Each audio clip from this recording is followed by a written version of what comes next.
For now, it appears that Oregon is the best team in the Big Ten. But how about the entire country? Locked On Big Ten starts right now.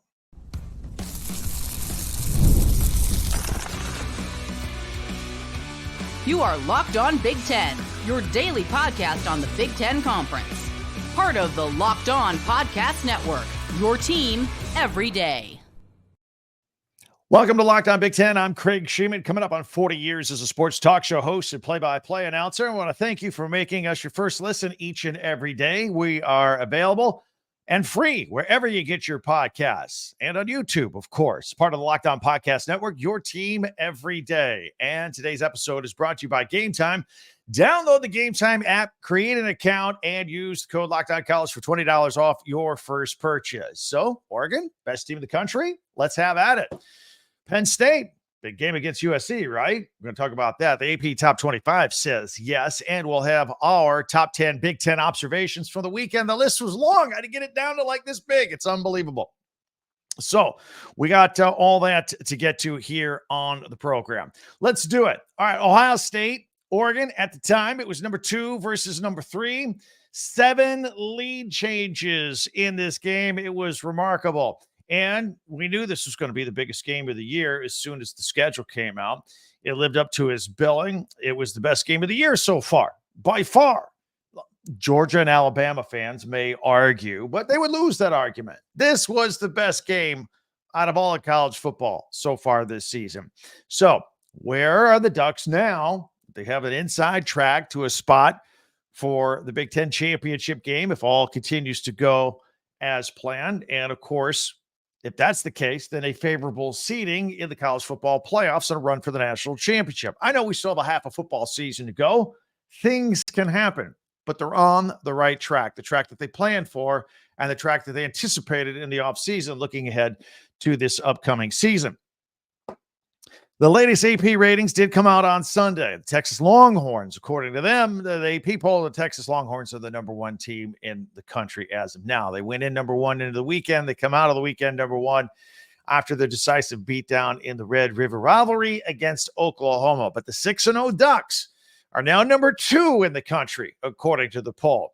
In fact, they actually received 6 first-place votes, the only other team in the country to get first-place votes other than the Texas Longhorns.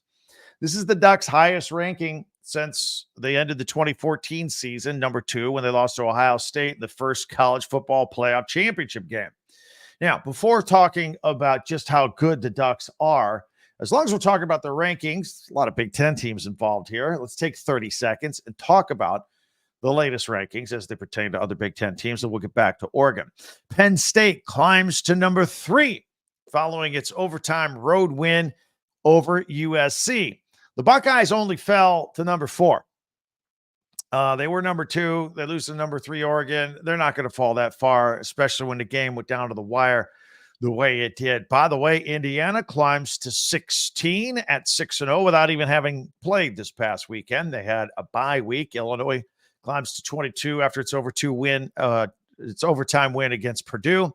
And Michigan at number 24. They will play Illinois on Saturday. That's a 3:30 CBS game. We will go live on Locked On Big Ten here on YouTube immediately after that game, late Saturday afternoon, early Saturday evening. That's a little earlier than we normally go live. Usually we're pretty late into the night with that, but we'll do it a little earlier this upcoming weekend. Make a note of it. We'll remind you several times this week.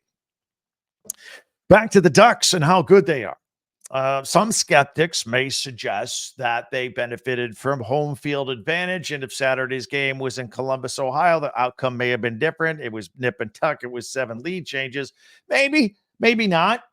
I mean, first of all, there was a lot of Buckeye representation in that. That wasn't your typical road game. There were a lot of Buckeye fans in that crowd. There's no question. What a great atmosphere that was all night long, though. Hats off to all the fans. You just heard that just screaming in the background all night long in the background of the TV of that broadcast. So with that aside, whether the game was there, a neutral site, or in Columbus or Autzen, it doesn't really matter. These teams are pretty evenly matched. The question going in, I think, was Oregon at that level that Ohio State was? I think it was a foregone conclusion that Ohio State was at the top regarding the teams in the Big Ten, and Oregon proved that they're right there with them, player for player, across the board.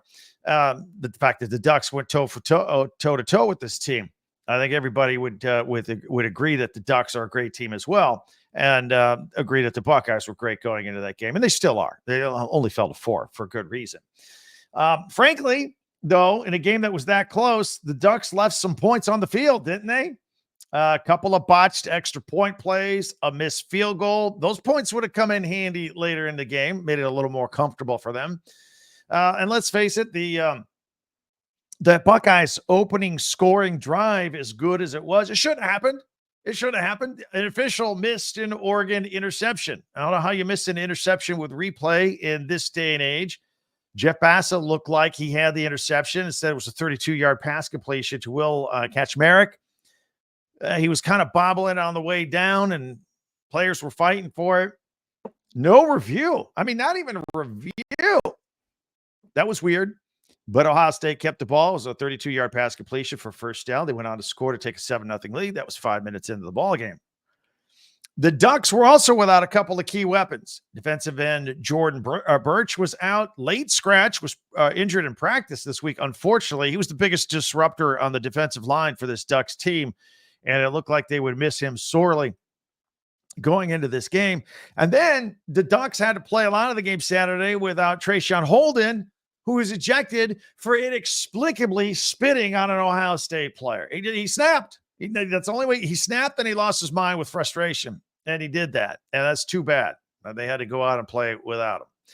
Now, with that missing a couple of weapons like that, I imagine without these two players, Oregon did what it did, and they were still not technically at full strength. I mean, few teams, everybody's dealing with injuries this time of year, or absences, or whatever the case may be. Few of them are dealing with losing players from spitting on somebody, but nevertheless, that was the case.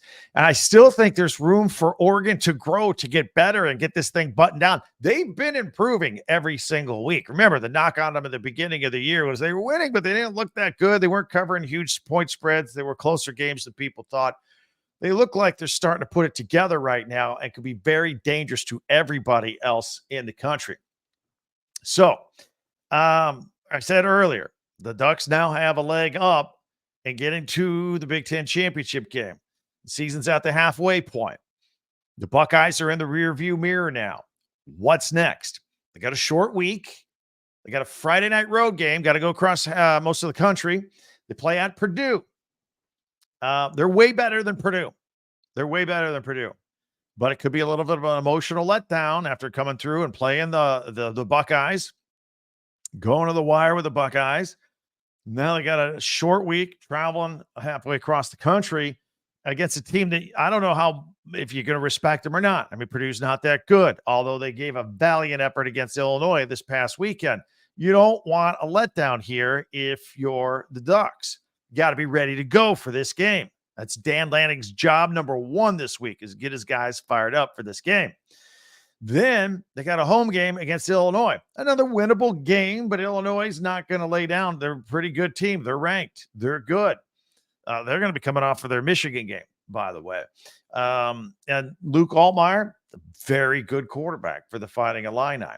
And again, like Friday, maybe it could be a letdown game. I don't know regarding all of that, because the Ducks may then start looking ahead to their game against Michigan in Ann Arbor, another big one. And it's a big game for the Ducks. I know Michigan's not Michigan. They're not. But that's still a big game that you don't want to overlook as you get ready for that game with your previous games before it. Then they got Maryland and they got Wisconsin, very winnable games before the season finale against Washington, where anything can happen in that game, frankly. Bottom line, though, the Ducks control their own destiny. They control their own destiny in the Big Ten. They control their own destiny as far as the college football playoffs go. They control it. So I'd like your opinion on that. First of all, really it's just Texas that's ahead of them in the rankings. I think the Ducks might be the best team in the country. We can continue to talk about that. Tomorrow, we're going to talk about the other side of Saturday's game. What's next for the Buckeyes and Ryan Day and Will Howard, a veteran quarterback with that bonehead move at the end of the game? Going to hear from Buckeye fans on that one, too. We'll discuss all of that. And then later in the week, when I get into James Franklin and Penn State, now up to number 3 in the country. You know, they used to say James Franklin and Penn State, they just couldn't win the big game. They could win all the other games, couldn't win the big game. Was that a big game? USC wasn't even ranked, but it felt like a big game, didn't it? We'll get to all that. If you're new to us, just discovered us, or if you've been watching a while, you haven't subscribed, I always ask, if you don't mind, please subscribe. Click the little button, and that's it. There's no other information. It's always free, and you can subscribe and follow and share and like Locked On Big Ten for free wherever you get your podcast. That way you'll get the latest episode of this podcast as soon as it becomes available each and every day. Don't forget to also check out our website, talkbig10.com. You can get your Big Ten gear you can purchase there. Watch all of our podcasts all at one place. Again, that is talkbig10.com. All right, I want to talk about that Penn State game that I just alluded to against USC. It was amazing. And the rest of the Big Ten slate from the weekend, every game, every team, right here on your source for all things Big Ten, Locked On Big Ten. We'll do all that in 1 minute. And then don't forget my top 10 Big Ten observations from the weekend. I'll share them with you in just a bit. I don't know if you run an office, own a small business. If you're hiring, you want to find quality professionals that are right for the role. That's why you have to check out LinkedIn Jobs. LinkedIn Jobs has the tools to help find the right professionals for your team faster and for free. It's not just some job board out there. LinkedIn helps you hire professionals you can't find anywhere else. Even those who aren't actively searching for a new job, it might happen. You might be open to the perfect role if it comes to them. In a given month, over 70% of LinkedIn users don't visit other leading job sites. So if you're not looking on LinkedIn, you're looking in the wrong place. 2.5 million small businesses use LinkedIn for hiring. Be one of them. Post your job for free at linkedin.com/lockedoncollege. That's linkedin.com/lockedoncollege to post your job for free. Terms and conditions apply. Well, thank you for making Locked On Big Ten your first listen each and every day, especially you everydayers out there. And don't forget to subscribe on YouTube, share, follow, and like Locked On Big Ten, your team every day. And don't forget our website, talkbig10.com. All right, I promise we're going to talk about this USC game against Penn State. Penn State wins the game 33-30 on Saturday. In overtime, they're off to a 6-0 start. Penn State was down a couple of times by 14 points. At one point, it was 20-6. And they still found a way on the road to come back, get the game tied, send it into overtime, and win. On the game-tying drive, 30-30, under 30 minutes to go. Drew Aller, pretty good. Some of his best football. James Franklin, some big, gutsy fourth down calls, fourth down conversions by Drew Aller on the drive. It was magnificent. They get the game tied at 30. USC just had a glimmer of hope, but then Miller Moss threw that interception with 3 seconds to go. They could have gotten themselves into field goal range with that play. Instead, Jalen Reed with the big interception for Penn State. So good job by him. Even returned it 22 yards for the heck of it. We go into overtime. And Penn State, I talked about this in our live show Saturday night. Penn State got away with a little handsy pass defense on a couple of plays there. No question about it. And then USC had to settle for the field goal attempt by Michael Lance, but he missed a 43-yarder. Should have hit it. Missed it.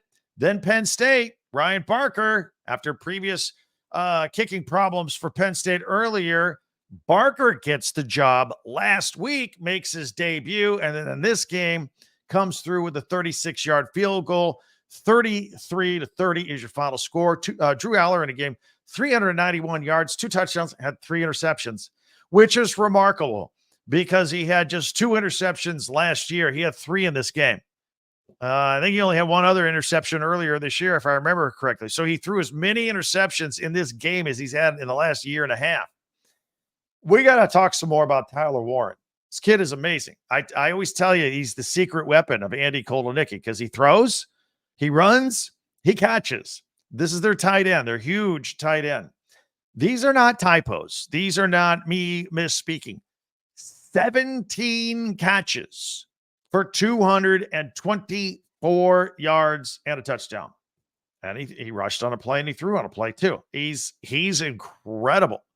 Also, Miller Moss threw for 220 yards, 2 touchdowns and an interception. Woody Marks had a decent game for USC, 20 carries, 111 yards. Those are some of the stats to jump out at you in the game. But nice job by Tyler Warren and Penn State getting the win on the road. Again, later on this week, we're going to jump on this Penn State thing and look a little deeper to see where they are, because Oregon and Ohio State have been getting a lot of the oxygen in the Big Ten the past couple of days. And now Penn State is now third in the country, according to the AP poll. Also this weekend, did you catch the offensive juggernaut Iowa Hawkeyes? Yeah, they still have an interesting formula to win. Last year, it was like, score 10, but make sure you only gave up 7, special teams and defense. This year, they're scoring. They beat Washington 40-16. The Washington team that just beat Michigan the week before, Iowa just beat them 40-16. In Iowa's 4 wins, they've scored 40, 38, 31, and 40. Who is this team? And they're doing it again with Cade McNamara with like 0 passing attack.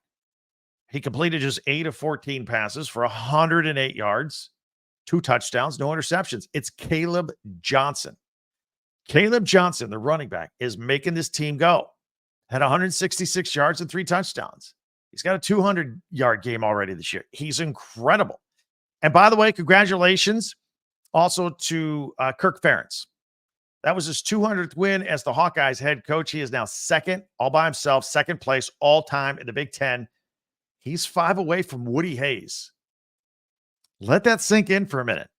He's about to become the winningest coach in Big Ten history. That's pretty impressive. Jamari Harris with an interception in the game as well for a little defense for the Hawkeyes. Rutgers and Wisconsin, they played each other. I thought this game would be close. Rutgers surprised me a little bit. Wisconsin is starting to pull things together slightly. Watch out, maybe. Now, they played a good half against Southern Cal. They blew out Purdue, but a lot of people have. And then Rutgers is a good, solid team, and they smoked them 42-7. Tolly Walker ran for a career-high 198 yards and 3 touchdowns. Braden Locke threw for 240 yards and a touchdown. He ran for a touchdown. Preston Zachman had an interception. This was Wisconsin's first complete game of the year, really. Rutgers started out the season 4-0. They're now 4-2. The fans were excited going into this game at 4-1. Wisconsin coming in. There were 50,000 fans on hand, and then the crowd kind of thinned out as things weren't going their way. We mentioned earlier that Purdue put a valiant effort against Illinois. Illinois ranked in the top 25. This is at Illinois. Illinois looked like they had the game in hand, but then Purdue scored 3 touchdowns in the fourth quarter, and this thing got sent into overtime. In fact, Purdue, Hudson Card, their starting quarterback, had a concussion. No problem, because I guess maybe Ryan Brown is going to be the quarterback here. Threw for 297 and ran for another 118. Maybe this is the guy. He passed to Devin Mockabee for a 13-yard touchdown with 46 seconds to go to send this game into overtime. Then Illinois scored a touchdown in overtime. Luke Altmaier threw a touchdown pass, and they got the extra point. And then Purdue, they scored a touchdown overtime, but they decided to go for the win in a 2-point conversion, but Ryan Brown was sacked. Game over. That's why it was a 1-point game in overtime. 50-49. Hope you had the over in that one. Late Saturday night, right after we were doing our live broadcast, at the time UCLA was beating Minnesota. Minnesota came back to win that game. In fact, UCLA was up 10-0 at the half. Minnesota wins 21-17 over UCLA. The wheels continue to fall off for UCLA. Minnesota continues to find ways to win. Quarterback Max Brosmer, who scored the winning touchdown against USC a week ago, now hit Darius Taylor for a touchdown pass with 27 seconds to go to beat UCLA at the Rose Bowl. And the Bruins are still looking for their first Big Ten win.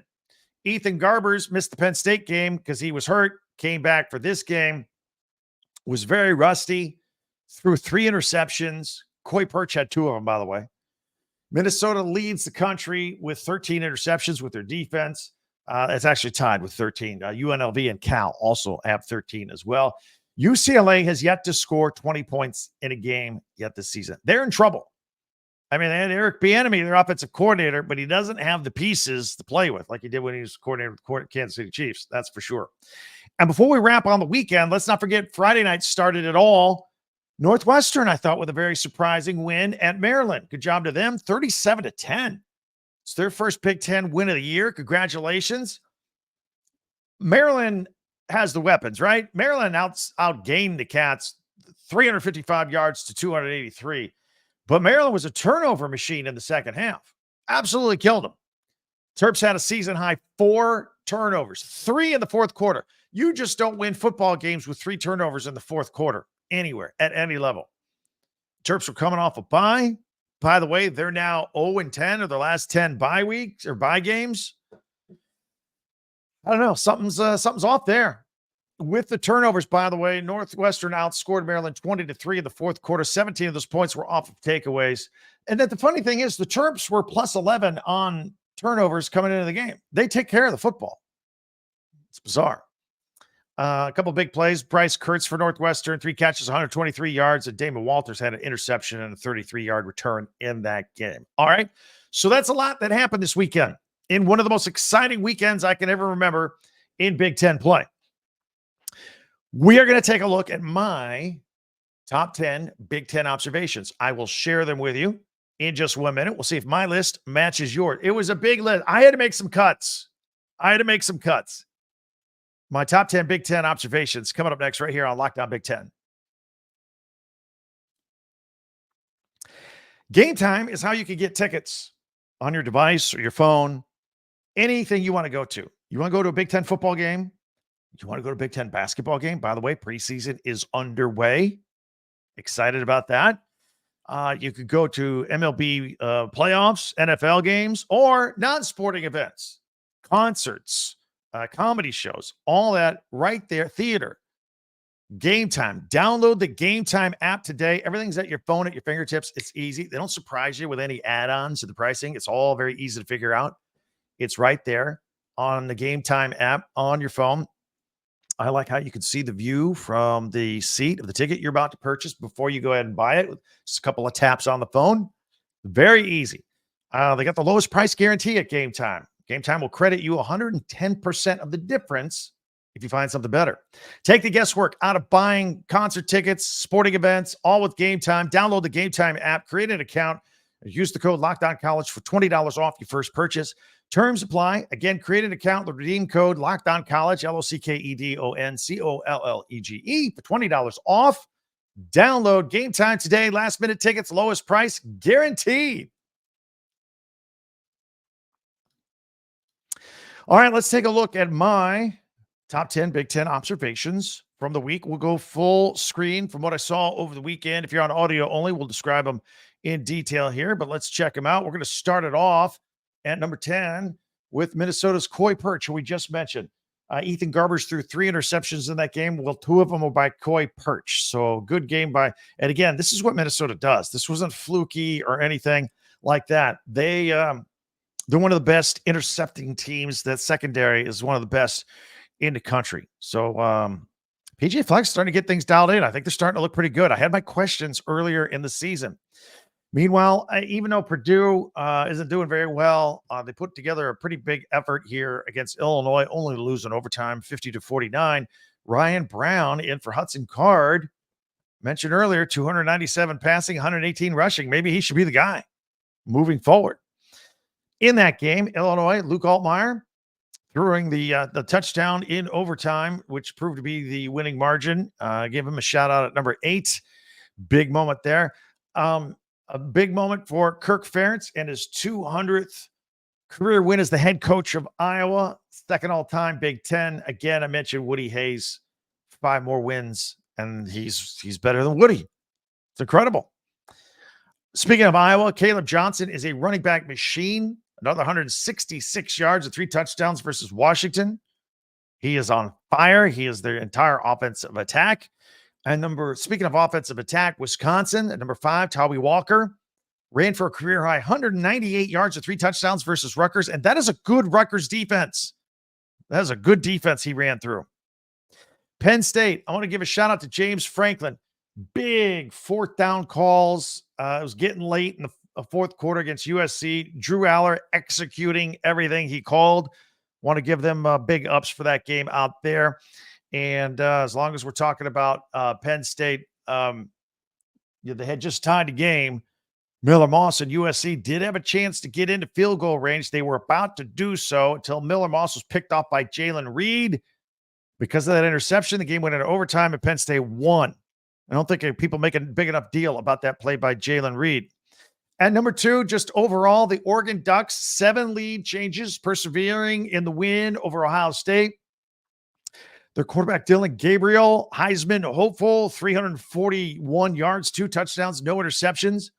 Running back Jordan James running hard, 23 carries, 115 yards and a touchdown.